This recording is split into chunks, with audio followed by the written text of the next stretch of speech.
Have you seen the old man in the closed down market, kicking up the papers with his worn out shoes?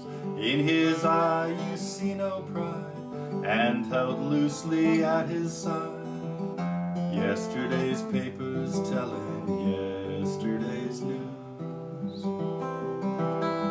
So how can you tell me you're lonely, and you say for you the sun don't shine? Let me take you by the hand and lead you through the streets of London. I'll show you something to make you change your mind.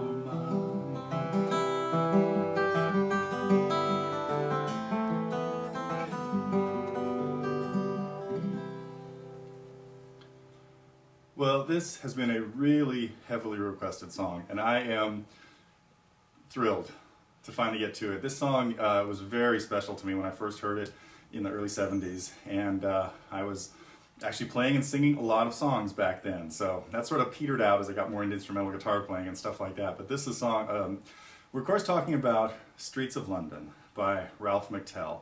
Now, Ralph was he was born in 1944 in England, and grew up kind of playing guitar, inspired by some of his neighbors and things like that, and made some trips to, his birth name, by the way, was Ralph May. I'll get to why we call him Ralph McTell now soon. Well, one thing that's always important to know about a song is what key it's in, what chords are in the key, and what chords are not in the key that they use in there. So one thing that's a very cool thing about Streets of London here is it uses chords all in the key of C. As a matter of fact, it uses all of the chords in the key of C. So hopefully you know that the primary chords in a key, there are 6 of them, 3 major chords and 3 minor chords, 3 majors and 3 minors. Well, the chords we're going to use in Streets of London are just all your normal chords in the key of C. The one thing we're going to be doing on a C chord is sometimes alternating back and forth from the 5th string to the 6th with your 3rd finger. Now, a lot of people will play this chord using both fingers like this. I really prefer not to do that, because most of the time when you're doing that, well, not most, but a lot of times when you're doing this, you want to be able to use your 4th finger for a little bit of melody going on here too.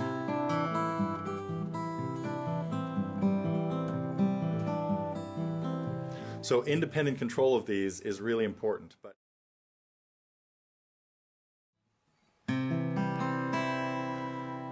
a right hand for a fingerpicking song like Streets of London is in just basic standard position all the way through the song. Your thumb, well, unless we get to the D minor and regular fingering, but your thumb's going to be covering the 3 bass strings, the 6th, 5th, and 4th, and your index finger, middle finger, and ring finger are covering the 3 top strings. Now, a standard Travis picking pattern might be something like this. I'm playing a C chord.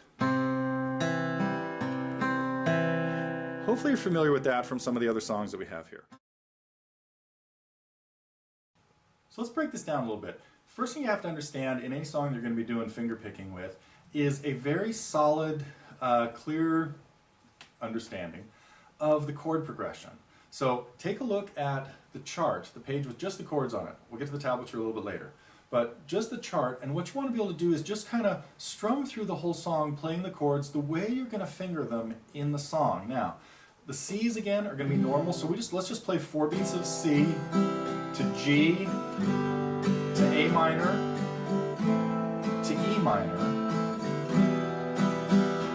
to F. Now I'm fingering these, well, to C, D minor, and G. So get used to just running through the chords so you know the sequence. That's step 1. Well, I'm not going to spend quite as much time now breaking down all the rest of the song as we just did in the introduction, because if you understand everything that's going on in the intro, the verse and the chorus are really just a little bit more of the same. So let's take a look though at the tab, and I'll kind of address some very specific things.